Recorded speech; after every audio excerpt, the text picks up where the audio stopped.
دیکھیے روزے میں کیا ہے؟ کھانا بند، پینا بند، مباشرت بند، جبکہ یہ تینوں چیزیں حلال ہیں۔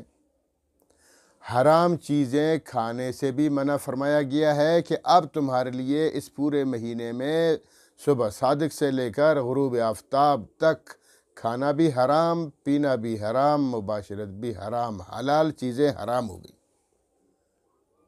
غروب آفتاب کے بعد پھر جائز، پھر کھا لو۔ لیکن یہ بات یاد رکھیں، دیکھیے کتنی اہم بات ہے، کتنی اہم بات، اہم پوائنٹ ہے کہ جب حلال کردہ چیزیں تم لوگوں پر حرام ہیں وقتی طور پر، تو پھر حرام کردہ چیزیں کیسے حلال ہو گئیں؟ سیدھی بات ہے نا۔ جب حلال کی ہوئی چیزیں جو کھا رہے ہو، جو پی رہے ہو، وہ تمہارے لیے حلال ہے، یا اپنی بیوی کے ساتھ مباشرت کر رہے ہو، یہ بھی حلال ہے، لیکن یہ حلال چیزیں بھی وقتی طور پر صبح صادق سے لے کر غروب آفتاب تک روزے کی صورت میں حرام ہے۔ جب یہ حرام ہے تو پھر وہ حرام چیزیں کیسے حلال ہو جاتی ہیں؟ وہ تو بطریق اولیٰ حرام ہے۔ تو اس لیے دو باتیں یاد رکھو، جیسے افطار کرو گے تو تمہاری افطاری حلال ہو، تمہارا شربت بنایا ہوا شربت بھی حلال ہو، تمہارا بنایا گیا کھانا بھی حلال ہونا چاہیے، تو جو تم کھاؤ گے، جو پیو گے، وہ بھی حلال۔ اسی طرح افطاری کے بعد اگر تم اپنی نفسانی خواہش پوری کرو گے، وہ بھی حلال طریقے سے، حرام طریقے سے نہیں کہ اب افطاری ہو گئی تو لہٰذا اب حرام کام بھی جائز ہے، نہیں۔ ایک بات، اور دوسری بات یہ پریکٹیکل ہے نا، کہ یہاں اللہ نے سکھا دیا پورا مہینہ کہ پورے مہینے میں تم نے کھانے سے بھی رک جانا ہے، پینے سے بھی رک جانا ہے، اور مباشرت سے بھی رک جانا ہے، جبکہ یہ تین چیزیں حلال ہیں۔ تو اس کا یہ مطلب نہیں کہ عید جیسے ہی ہو بس عید کے بعد شروع ہو جاؤ، اب حرام کاری شروع، حرام خوری شروع، پھر حرام کمائی کرو، پھر قسمیں کھاؤ، پھر جھوٹ بولو، پھر وغیرہ، نہ نہ نہ۔ تو یہ مہینہ تمہیں سکھا دیتا ہے کہ جیسے تم حلال چیزوں سے رک رہے ہو تو پورا سال ایک مہینہ حلال چیزوں سے رک جاؤ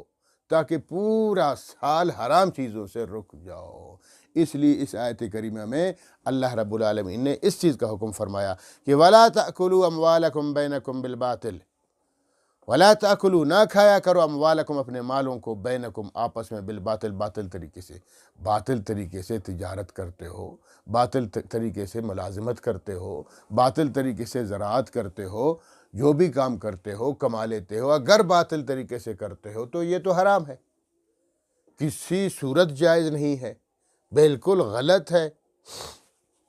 اس لیے فرمایا کچھ آیتیں پہلے کہ یا ایھا الناس کلوا مما فی الارض حلالا طیبا، یہ 148ویں آیت تھی سورہ بقرہ کی، کہ اے لوگو کلوا مما فی الارض حلالا طیبا، زمین میں جو حلال چیزیں تمہارے لیے وہ کھایا کرو، اور پاکیزہ چیزیں کھایا کرو، حلال کمائی کے ذریعے کھایا کرو، ٹھیک ہے۔ ولا تتبعوا خطوات الشیطان، شیطان کے قدموں کے پیچھے نہ چلو، انہ لکم عدو مبین، کیونکہ وہ تمہارا کھلم کھلا دشمن ہے، وہ تمہیں اللہ کی نافرمانی کے لیے آمادہ کرتا ہے، وہ تمہیں اللہ کے احکامات سے ہٹانے کی کوشش کرتا ہے، اچھی چیزوں سے، عبادات سے ہٹاتا ہے، بری چیزوں پر آمادہ کراتا ہے، لہٰذا اس کی پیروی نہیں کرنا۔ وہ جو تمہارے دلوں میں، دماغ میں وسوسے ڈالتا رہتا ہے، اس کی باتوں میں نہ، وہ تمہارا کھلم کھلا دشمن ہے۔ اور فرمایا فَكُلُوا مِمَّا رَزَقَكُمُ اللَّهُ حَلَالًا طَيِّبًا، یہ سورہ نحل کی آیت ہے کہ تم اللہ کی حلال کردہ چیزیں کھایا کرو، وَاشْكُرُوا نِعْمَتَ اللَّهِ، اور اللہ کا شکریہ ادا کیا کرو کہ اللہ نے تمہیں رزق دیا ہے، حلال مال دیا ہے، اس حلال، یہ بہت بڑی نعمت ہے حلال۔